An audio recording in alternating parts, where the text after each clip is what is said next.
रत्न world में आपका स्वागत है। उम्मीद करते हैं कि गिरनार से देवला तक की आपकी सफारी राइड आनंदमय रही होगी। इस यात्रा के दौरान प्राकृतिक सौंदर्य में बसी भारतीय संस्कृति, संत और पशु पक्षियों ने आपको जरूर मंत्रमुग्ध किया होगा। आइए रत्न वर्ल्ड में प्रवेश करें। अरे रुकिए रुकिए रुकिए जरा, हम भी आ रहे हैं। अरे जल्दी चलो दीपू। अरे आया आया, तुम रुको तो जरा। आराम से बच्चों।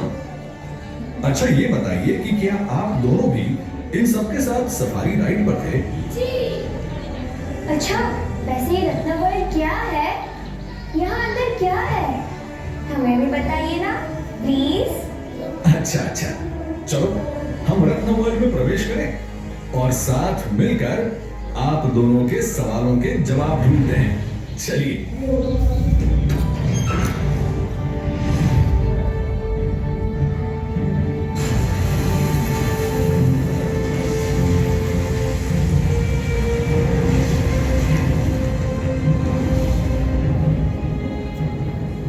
वाओ, इतनी सारी किताबें और इतनी बड़ी लाइब्रेरी। अच्छा, तो रत्न वर्ल्ड एक लाइब्रेरी है? नहीं, रत्न वर्ल्ड तो ज्ञान का भंडार है। यहाँ न जाने कितनों के सवालों, दुविधाओं, परेशानियों और रुकावटों के समाधान हैं। सरल, सुखद एवं आध्यात्मिक जीवन जीने के विचार हैं। पर ये सब लिखी किसने? ये उन्हीं ने लिखी है जिनके सम्मान में आयोजित महोत्सव से तुम लोग इतना सब कुछ देखकर और सीख कर आए हो। 1, 2, 3।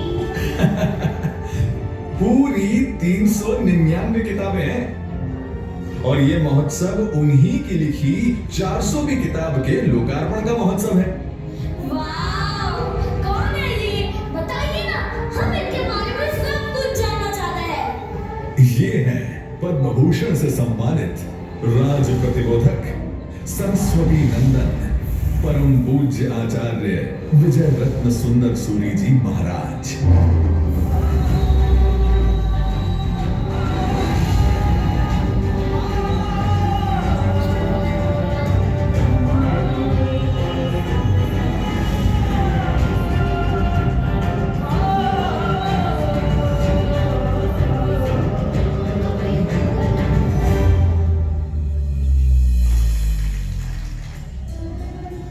आज से कई साल पहले सन 1948 में गुजरात के देवला गांव में मां चंपाबेन और पिता दलचंद भाई के घर जन्मा एक प्राप्त बालक रजनी। बाल उम्र में ही उन्होंने अपनी मां को खो दिया और अल्पायु में ही वे पिताजी और परिवार के साथ देवला से मुंबई आ गए। जीवन जीने का सलीका और सारे संस्कार उन्हें अपने बाबा से ही मिले।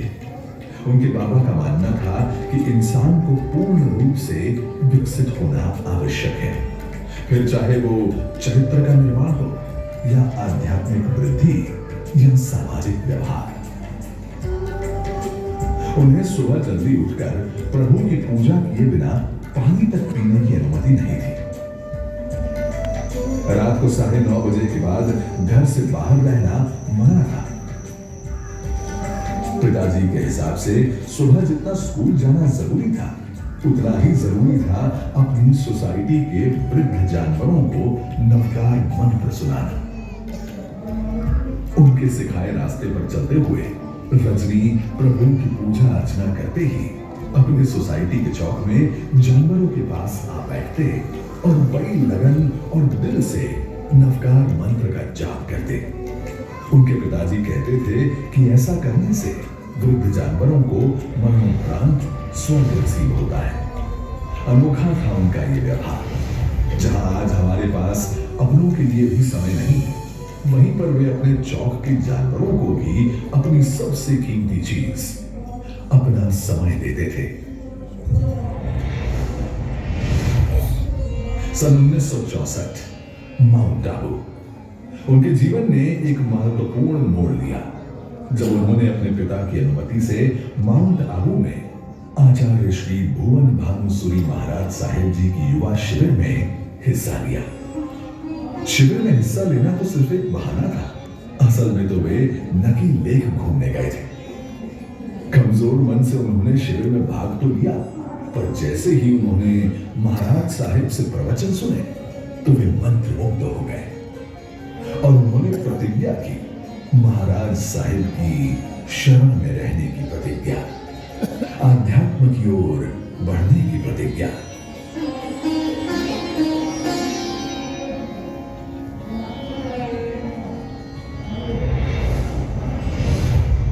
और फिर राजस्थान पिंडवाड़ा के एक उपाश्रय में गुरुदेव भुवन भानुसुरी महाराज जी ने रजनी को रात के 2:30 बजे उठाया और उनसे कहा, रजनी, दीक्षा लेवा जेवी छे।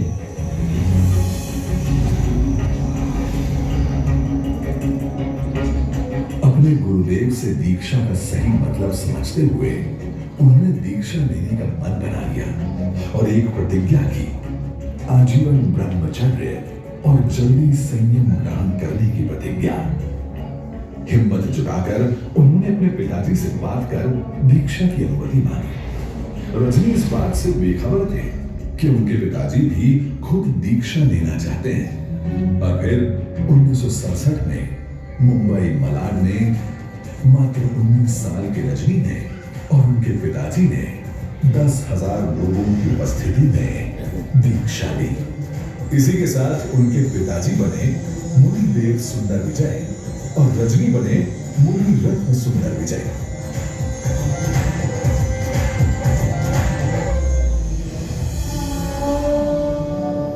तपस्या में लीन गुरुदेव को जो रूखा सूखा निर्दोष आहार भिक्षा में मिलता वो ग्रहण कर लेते। अपने गुरुदेव और बड़े बुजुर्गों की सेवा में हमेशा उपस्थित रहते और सेवा करने के मौके ढूंढ लेते।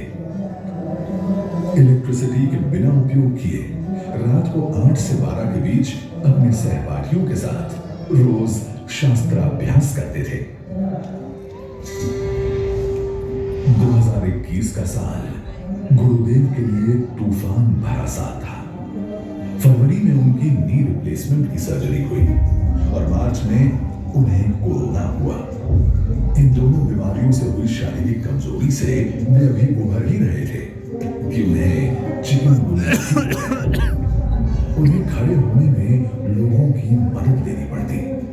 अस्पताल में जब उन्हें एडमिट किया तब डॉक्टर ने उनसे पूछा, गुरुदेव क्या इच्छा रखते हैं? कितने दिनों में ठीक होना चाहते हैं? बस इतना कर दो कि जल्द से जल्द मैं अपने 2 वक्त का प्रतिक्रमण खड़े खड़े कर पाऊं। कमजोरी काफी है। आपको वहां तक पहुंचने में कम से कम 1 महीने का वक्त लगेगा। बस इतना ही नहीं गुरुदेव, आपके शरीर में सूजन इतनी है कि कम से कम 2-3 महीनों तक लिखने का आप विचार भी मत करिएगा। यह सुनकर गुरुदेव मुस्कुराए और बोले, जैसे क्रिकेट की दुनिया में सचिन बैट पकड़े बिना नहीं रह सकता, वैसे ही मैं पेन पकड़े बिना नहीं रह सकता।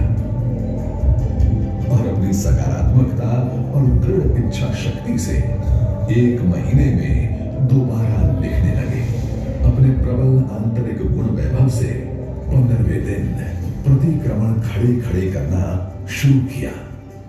आज भी एट द एज ऑफ 75 वे प्रतिक्रमण खड़े होकर करते हैं।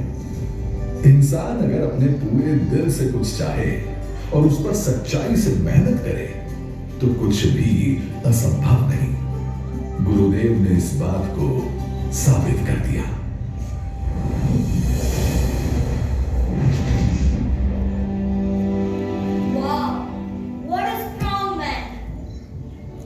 अच्छा, ये बताए कि उन्होंने लिखना कब और कैसे शुरू किया और साहित्य सर्जन की शुरुआत कैसे हुई?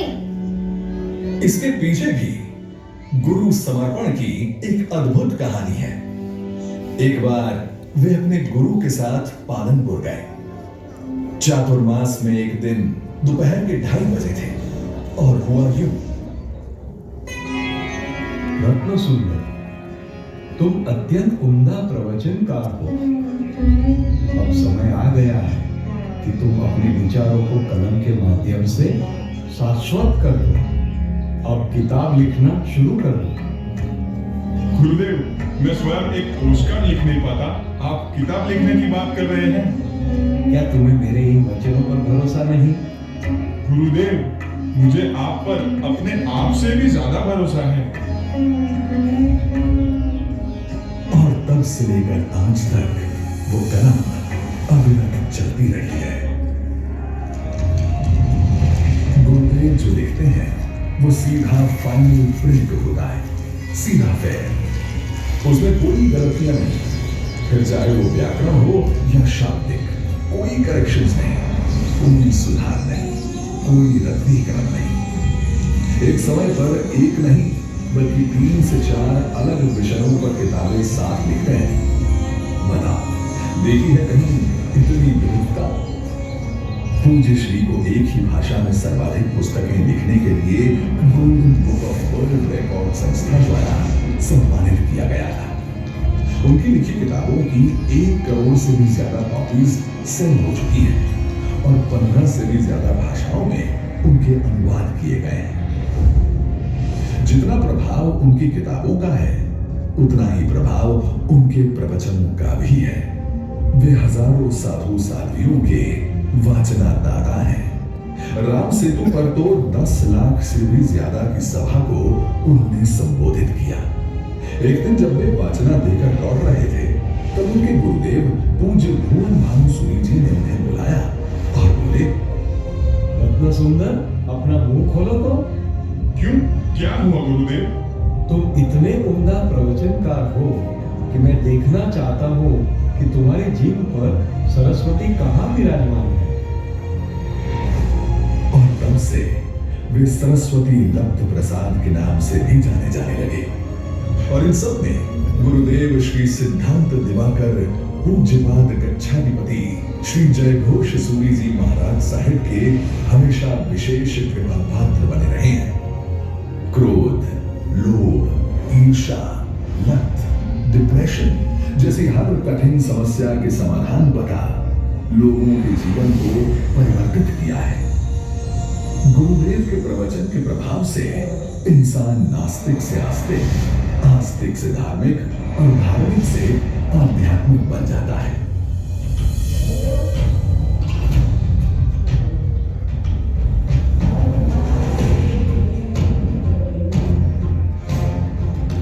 कोरोना के समय लोगों की समस्याओं का हल निकालते हुए गुरुदेव ने ऑनलाइन प्रवचन के माध्यम से 40 करोड़ की रकम इकट्ठा की और इस रकम को सीधा alert young group of India और कुमारपाल भाई वीर शाह के माध्यम से कई जरूरतमंद लोगों के खातों में ट्रांसफर कर उनके जीवन को उजागर किया। अपने समाज के लिए उन्होंने साधारणिक फाउंडेशन की स्थापना करवाई। गुरुदेव ने पूज्य आचार्य हेमरत्न सूरी के साथ तत्कालीन प्रधानमंत्री इंदिरा गांधी से मुलाकात की और उनके अनुरोध पर केवल 3 मिनटों में इंदिरा गांधी ने कबूतर मांस निर्यात पर प्रतिबंध लगा दिया। सोचो, अगर गुरुदेव के प्रयास से ये प्रतिबंध न लगा होता तो आज शायद हमें खिड़कियों के बाहर, छतों, गली गलियारों में कबूतर देखते ही नहीं।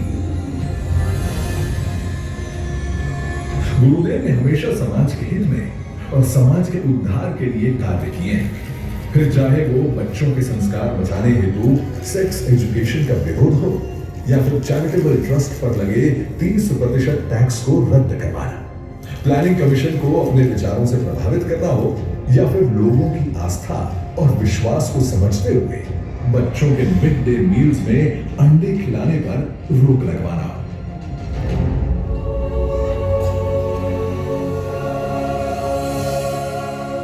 एक बात बताओ, अगर हम एक सुंदर सा पर बहुत ही सरल सा चित्र बनाते हैं तो तुरंत हम क्या करते हैं?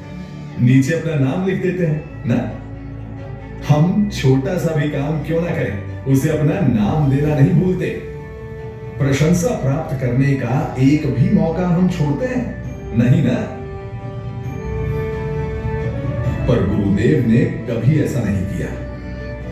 अहमदाबाद के कई उपाश्रय ऐसी अवस्था में थे कि वहां रहना कठिन ही नहीं बल्कि खतरनाक भी था। किसी की दीवारें कमजोर हो गई थी तो किसी की छत। इस परेशानी को समझते हुए गुरुदेव ने 70 उपाश्रय की मरम्मत करवाई और उन्हें रहने लायक बनवाया। इन 70 उपाश्रयों के जीर्णोद्धार में कहीं भी उन्होंने अपने नाम का शिलालेख नहीं किया, ना ही करने दिया। ऐसे हैं हमारे गुरुदेव जो कर्म करने में विश्वास रखते हैं, न कि प्रशंसा और पहचान बनाने में।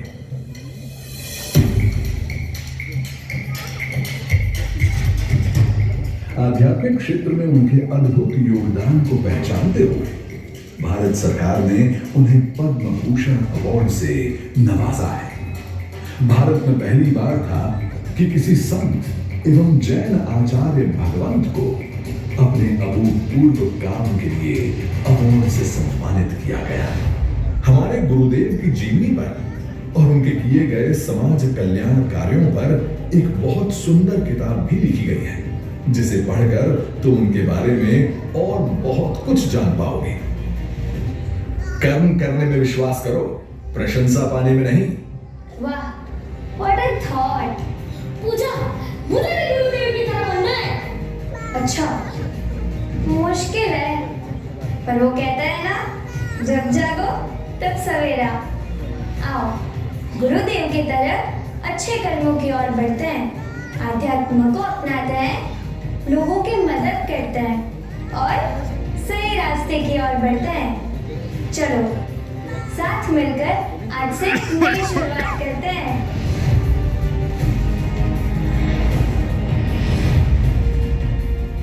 500 કરોડના ખર્ચે કતલખાના બંધ કરાવો સારું જ છે, પણ અધ્યાત્મ સારનામના ગ્રંથમાં